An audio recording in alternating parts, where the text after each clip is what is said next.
Hi, Filmatics. Welcome to the show. Today we have an extraordinary guest.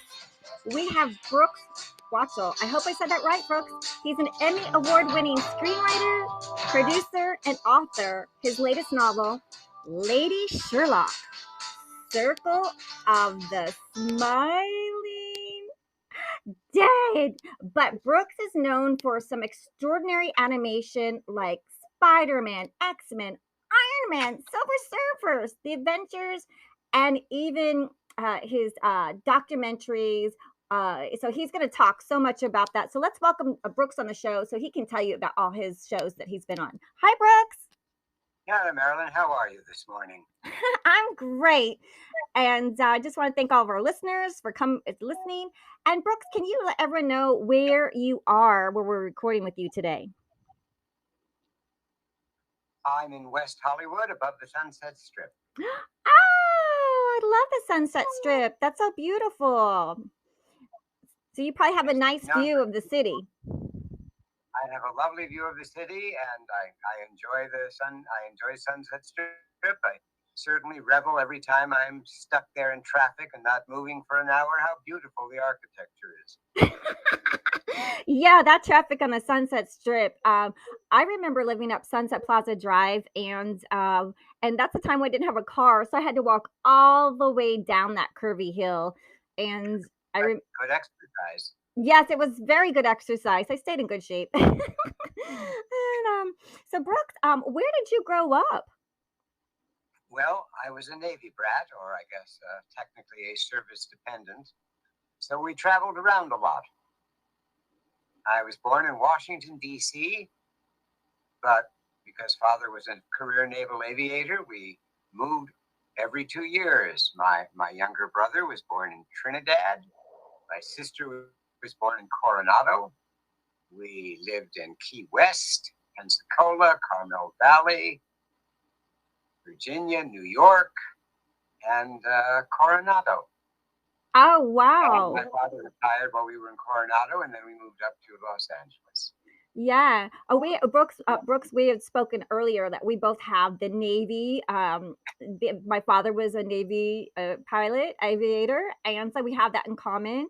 So, Brooks, I want to just you when you were 16 years old, can you share us how you came about making these student films? And one was a Sherlock Holmes spoof done in period.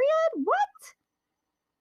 Yes, I've always loved period stories. I've always been a Sherlock Holmes fan. And when I was a student at Hollywood High School, I was doing student films.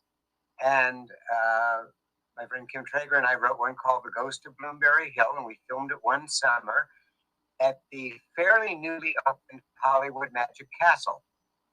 Milt Larson was kind enough to let these kids in during the day, during the summer, on the provision that we left before the club opened, and we filmed this 16 millimeter Sherlock Holmes spoof.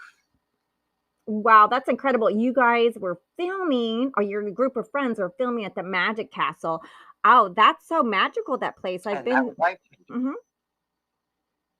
Yeah, I'm sorry, I cut you off. You were going to say. Oh, it's really fun in there, very magical. I was invited by two twins. They were like English with long red curly hair, and they invited me there. It was really fun. Well, we were shooting there, and as I wasn't driving yet, my folks would pick me up. They'd been there once before. They became enchanted, and they joined as non-magician members. I started going in on their number, and eventually I learned magic, became a magician member, and with my good friend Lena Poussette, who's a writer, actress, and a magician, we did a magic act and played the main theater at the Magic Castle many years ago. Wow, you became a magician? What was your magic? Did you have magic tricks? What was your specialty? Mostly I do close-up because it's a lot easier to transport a deck of cards than a large illusion, and cards, unlike doves, don't do messy things in your pocket. Oh, I love that. So I do have a head chopper. So if I need to do some stage type illusions, I have a head chopper. I love that routine. I will caution any beginning magician who does the head chopper, don't do it over carpet. Don't do the head chopper over carpet. Now that just gave my mind like, Wow, you did the head chopper. That's intense. That's a good those kind of tricks are just like, wow, how'd they do that?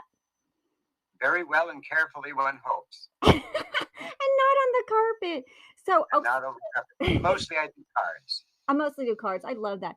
So, Brooke, so then you're in high school at Hollywood High School, and then how did you go on this journey? Like, oh, can you share with us one of your some of your favorite films growing up? Oh, good heavens! And we only have an hour. I mean, I have so many favorite films, so many that were influenced. I just did a podcast on two of them with my friend Steve Rubin. He has a pod. If I can plug him, if that's okay. Sure. He has a podcast called Saturday Night at the Movies, and Steve is a film producer, film historian. And we did a podcast talking about the George Pal versions of The War of the Worlds and The Time Machine. Oh, excellent. I love those are two extraordinary films too. They are magnificent films. But one film that had a big influence on me, and I found out had a large influence on many others in my generation, was 20,000 Leagues Under the Sea, the Disney film. Oh yeah. I saw it as a little kid. I was just enchanted by it, entranced by it. And later on, as an adult, I got a model of the Nautilus, Harper Goff's design. And so many friends of my generation in the entertainment industry, when they saw it, said, that was the film I saw as a kid that made me want to go into the movies. Wow. Did you ever go I remember going on there was a ride in Disney World that you could go I went on that ride. I remember that as a little child going in a submarine and then under the water. Well, that was that ride. It was the Disney World version of the Disneyland submarine cruise, but it was themed more where the Disneyland ride is themed toward modern atomic submarines. The Disney World ride was themed as 20,000 Leagues Under the Sea, and the narration had a James Mason sound alike. But what you are too young to remember is that when Disneyland first opened for the first 10, 11 years in Tomorrowland, you could walk through the sets of the Nautilus. They took the sets and made a circular walkthrough. And the big window would open up, and the giant squid was there, and they had some of the miniatures from the movie. And I mean, you could just walk through those incredible sets. When they redid Tomorrowland in the 60s, they demolished all of it, save one piece. Oh man. Well, I was in Florida because I went to University of Florida, so we were in Disney World. So, but so you were because you were in LA and I was in Florida. So, yeah. But I just remember going underwater and looking in the little submarine window. It's the same ride as the Disneyland submarine voyage, and you aren't actually underwater. You're in a deep hull ship. They don't submerge, but it's a cool ride. And the one piece that they saved is still in Disneyland. And that was the keyboard and casing of Captain Nemo's organ. And that can be found in the Haunted Mansion's ballroom. The ghost playing the organ is playing Captain Nemo's organ, not the pipes, but the organ itself. Oh, that's kind of twisted. A bit of useless trivia for you. Oh, but that's really interesting. So so 20,000 Leagues Under the Sea was your inspiration, and then did you go to college, or how did you did the Sherlock Holmes movie? I was a little kid. That's what got me started. But there were many other movies that affected me. Yeah. Do you have a favorite Criterion movie that you love? Oh God, so many. I mean, you can't name one. You know, by the way, the Criterion new Blu-ray of War of the Worlds is just fantastic. It's the closest you're going to get to seeing what it looked like in Technicolor. So many films. Films that made you think, like some of the Stanley Kramer films, Inherit the Wind, Judgment at Nuremberg, On the Beach. Stylized films like Joseph von Sternberg's The Scarlet Empress. I loved horror movies like the original Dracula and Frankenstein. Historical movies like A Night to Remember about the Titanic. Just so many great films. It's a mad world in The Great Race. Two very funny comedies. Oh yeah. And then how did you start like writing, producing, and directing? Did you go off to college? Did you? I think I always knew I wanted to do that from the time I was a kid, and so I started doing student films. I did take filmmaking in college, but I think it was just doing the student films and transitioning. When I was in my 20s, we actually got a feature going. It had a rough history and never really got a full release, but I did a feature called The Goddess of Death, which I'm hoping to actually get out there now that there's more markets. Even though it's an older movie, it's a period piece, so it doesn't show so much. And I did that film, and it was because of never getting out and release and life. I went in 1 year from motion picture writer director to all-night part-time answering service operator, which was a rather severe career adjustment. And eventually, I started writing and trying to sell scripts, and I had an agent that sent my work over to Filmation Studios. Now, I'd already had a taste of animation because right out of high school, I draw, and I briefly did storyboards on Filmation's Star Trek. Oh, incredible. You worked on Star Trek? That's amazing. The animated series, very briefly. But I started doing storyboards, and my late friend, a wonderful artist named Sherman Labby, would, through the years, if he heard of a storyboard job he didn't want to do, would throw it my way. So I did storyboards for commercials and movies, and I think I did the beginning of Rage in Harlem. I storyboarded. So I'd done storyboards. But anyway, this agent sent a feature script of mine over to Filmation. They were planning to remake Pinocchio, and this was the very beginning of the VHS era. And I thought that was a tremendously dumb idea. I mean, you're not going to compete with Disney's Pinocchio, one of the great films of all time. But I had a meeting there. I met with a guy named Robbie London. And while they didn't hire me, he sent my script over to the episodic people. And they were doing a show called Filmation's Ghostbusters, not based on the movie, but based on a live action series with Larry Storch and, oh God, the name's just out of my head, the two stars of F Troop. And so I sold a script with a co-writer, and then we worked on She-Ra, which I loved because I love strong female characters. My co-writer decided he didn't want to do it anymore. Robbie London went to a studio called Deke, which was doing a ton of shows. He called me and said, here's the names of a bunch of showrunners, story editors. Tell them I told you to call. He was an exec. They took my call, and I started selling scripts to a show called Dinosaurs. And from there, I just started doing more and more animation. Dinosaurs, I love it.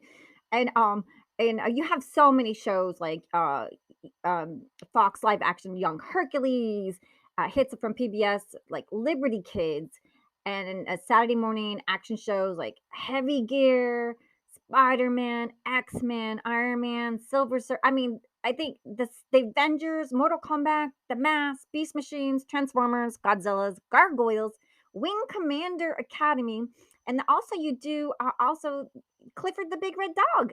And then you just did an animation feature film, Star Wars, which is an American Korean underwater Lord of the Rings. So it's Sea Wars. Sea Wars. So which one would you want to share with us? Do you want to share a couple how you got on there and like maybe some of your favorites that you worked on? Oh boy, I mean, many, but let me just try to think. Dinosaurs sort of gave me my start because I started doing them, and at Deke I met other story editors, and one of the best shows I ever worked on was a primetime show called The Legend of Prince Valiant. Diane Dixon was the story editor, David Corbett the producer, and it was a primetime show. So the scripts were very adult, and they dealt with real issues, politics, morality. People died, which would never happen on a kids show. And I did 14 of them, and it was serialized in many cases. So I wrote the finale to the series, and it was indeed a finale, and it paid off events that I set in motion 2.5 years earlier with my first episode. So getting to write that kind of deep, character-driven, almost mini features was quite a treat, and they had tremendous voice talent. The animation was a little rough, but the art direction was beautiful, and again, the voice talent was just superb. I was writing for great actors. And after that, the X-Men was starting up. And I told my agent, I love the X-Men. I've been a big fan. I want to work on that show. Oh my So gosh. she called me back and said, I had to walk naked in the park, but I got you an interview. So I had to interview not only with the story editor, but with one of the execs at Fox Kids, who became a good friend, Sid Iwanta. And so I started working on X-Men, and one of my favorite episodes was doing an adaptation of the Dark Phoenix saga, which was this landmark comic book from Chris Claremont and John Byrne, and I wrote the adaptation to the finale of it, and it was one of the most fun things I ever wrote. And the story editors, the Lee Walls, and on X-Men started to use me on a lot of other shows, and they also did the live-action Young Hercules, so they called me for that. So, excuse me, took a drink of water there. So, and I was lucky enough not to get typecast doing hard action adventure, because I also did preschool shows like Clifford the Big Red Dog. I did those, and Spider-Man with a lady named Cynthia Harrison, who started out just kind of proofreading and looking over and story editing and comment on my scripts, and she's very good. So when we were doing Spider-Man, I was doing several scripts at the same time, and want to come in on this. And she turned out to be a great writer, and we worked on a lot of other things together. And another writer I worked with a lot was Lena Poussette. We did some features together, and later some animation. So those were all fun shows to work on. I love the superhero shows because I read the comics. When my parents told me I was wasting my time reading comics, I didn't have the foresight to say, Mother, I am doing research for my future career. What was your favorite comic book when you were growing up? I had a lot of them. And, the X-Men was certainly high on the list. Yeah, the X-Men. What about like Iron Man? Because that's so huge right now too, right? I worked on Iron Man, the animated show, but he wasn't one of my favorites. And I love doing kick-ass, strong, capable female characters. And I got known for that. So many times when they had the scripts that were centered around some of the female characters, they'd give them to me, which I was very flattered, because I thought, well, would you want to give this to, one of the women writers? But I'm glad that kind of chauvinism or anti-chauvinism didn't exist, because frankly, I think anybody should write to their strengths anytime. Because if you say, well, only a woman should write a woman-centered script, then does that mean you're not going to let her write a male-centered script? Well, that would be absurd. There's women writers that write male characters that are just unbelievably wonderful. So I don't think gender writers should be pigeonholed. You should be able to write, anything that appeals to your strengths. And believe me, there's some ladies I know that write such kick-ass action adventure with male heroes that I'm green with envy. And so, I got known for doing great female characters, which ultimately now I'm doing Lady Sherlock, my own character. Oh yeah, your book. So I wrote a lot of superheroes, and actually, reading comics, I tended to read more of the DC characters, because when I was really young, Marvel was just sort of starting up, and I didn't work on very many DC shows. I wanted to work on Batman and Justice League. I ended up working on here we go. I'm having a senior moment. Static Shock, which was fun. Oh, but that was the only Warner DC show I worked on. Yeah. What I remember auditioning for Mortal Kombat, and they asked me as an actress, did I have I had no karate skills. My dad should have let me go to karate, but I just had none of those kind of skills. And did how was working on the Avengers? Did you have a good time with that one? That was an interesting show, because that version of the Avengers, most of the big name Avengers, had been licensed out, so they were kind of the second stringers. The second stringers. and on that show, they wanted to use Kang. We used Kang the Conqueror as a villain, who I think is going to be in one of the movies. And there's a character called Falcon. Now, one of the sponsors of that show was a toy company, and they had a Falcon mobile. So I was ordered to put the Falcon mobile in the show, and I'm going, this character's main power is that he flies, and you want me to have him in gridlock. On the Sunset Strip, right? Right, Central Park. So anyway, so they said, yes, you got to use the toy. This happened a lot. So I have him drive up, drive the Falcon, drives up to Central Park, and the first thing I had Ken do is obliterate his car.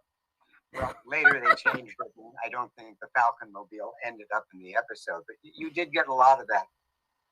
Put the toys in there. When I did She-Ra, which was sponsored by Mattel, they gave me, this whole book of toys and said, you don't have to, but any of these toys you can work into the episode, we'd appreciate. Many times during the toy-driven era, you'd get show Bibles that would be 10 pages of characters and a 20-page toy catalog. and try to work it. There was a show called Spiral Zone or Spiral Force, I forget. And because they wanted to have action figures, they wanted every character in every act. So you had every act about, 10 good guys, 10 bad guys, just simply ridiculous. Oh my God. Absurd story demands from the toy companies, because these shows were ultimately long commercials for toys. 10 characters and 10 toys. Like everybody was talking at once, right? Oh, just keeping track of them or giving them something to do. Plus, I'm sure the animators hated it. All the pencil mileage of all these guys. Oh wow! And what was your favorite toy to add in? Do you have a couple of favorite toys? Like what is it, bows and arrows, or like a rolling pin? Not really. I didn't have any favorite toys, and I never. The only time I ever bought the toy was I worked on a terrific show called Exo Squad. Oh. And that one was so much fun. Again, it was much more adult in nature. It was like an outer space war series.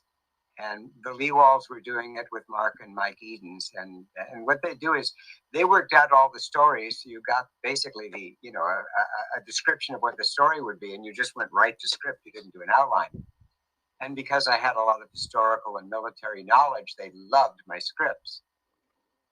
And for the last one, they didn't even work out the story. They just said, "Well, here's the basic setup. Just do what you want." That's nice, right? And it was such a fun show to work on, so I did buy one of those toys. Ah, and like what about like when you're writing like your superheroes and they said put this toy in for this character, did you have like a favorite toy character that you wrote about? Like I don't know if you had an bow and arrow or a pen that shoots ink or something. No, nothing like that. When you had characters with weapons, usually the weapons were established from the comic book.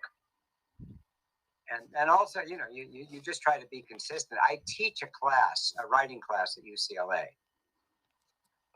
And when I get in, and it's a class, it's a class supposedly on teaching writing animation, but 90% of it is writing, 10% are the specifics for animation, because writing is writing.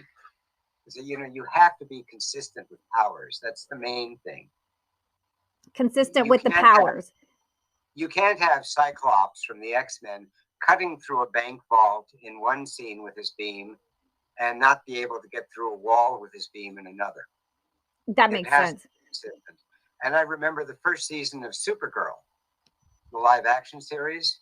Mm-hmm. In one episode, she'd lift a 1,000,000-ton spaceship into orbit, and then the next episode, she'd be trapped in quicksand. I mean, a lot of times when they don't use writers that are familiar with the genres, you get this. I remember there was a show called Lois and Clark, and Superman and Lois are getting married. He says Clark Kent, and a guy comes in with a gun or a bomb, and they don't know what to do. And I'm saying, this is so stupid. He'd use his X-ray vision and just melt the thing. Or move at super speed when no one could see him and take it away. But apparently the writers weren't used to superheroes, so they didn't go there. And you had a situation that would be fine for a non-superhero, but not so dangerous for someone like Superman. I've never written for him, but I know people who have. He's a damn tough character to write for because he's so powerful. It's hard to get this guy in trouble. But that old kryptonite, like I get migraines, so because my kryptonite's giving me a migraine, and that's called the internet, like Wi-Fi zapping you in your eyes. But I mean, you don't want to use kryptonite every episode. You don't want to have every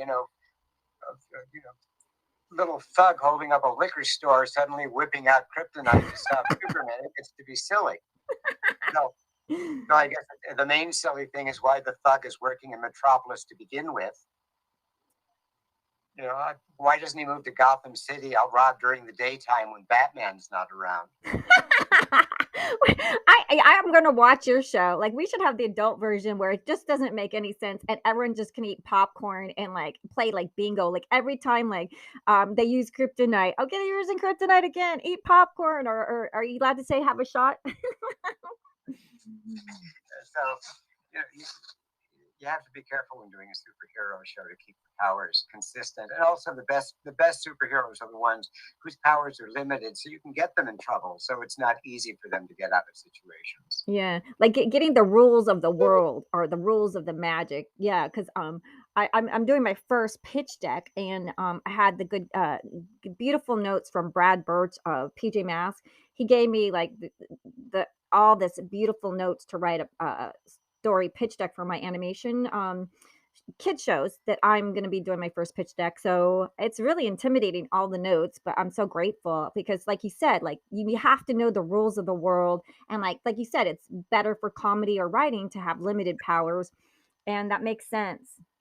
And you've definitely written like so many of our favorite shows, the top superheroes. You've done that and you've nailed it, and you've done that extraordinarily well. Like, you're so Thank you. brilliantly talented, and I just look up to you, especially like you took a book as simple as, like, Clifford the Big Red Dog. Can you explain that? Because like some stories, like, they seem really simple, but you were able to make episodes for it. So how do you go about like something so simple as a story like a big red dog goes to school? Like, how do you start even thinking about writing the story?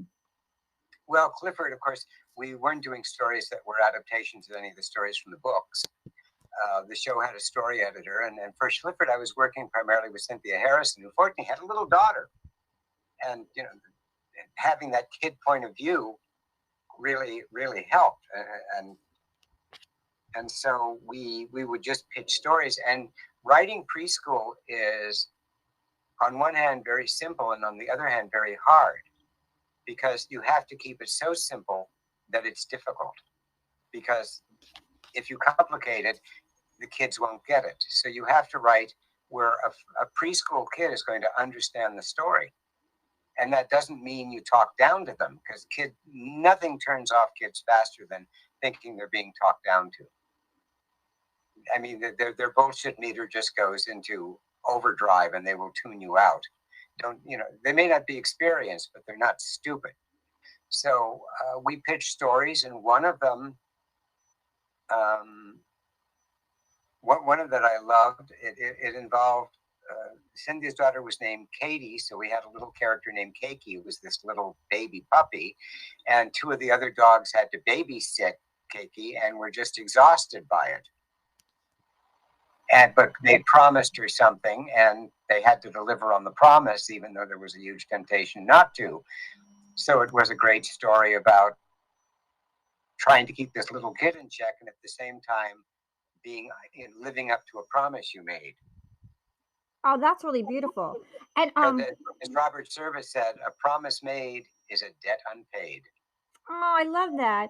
And with that, we're gonna invite everyone to come back to part two because we have so much more. Brooks Wachtel, he has over 85 episodes of dramatic television, and we want to get to his directing and his documentaries for the History Channel. We want to get to his movie he just directed and his book. So please come back to part two. Thank you for listening. We'll come back for part two.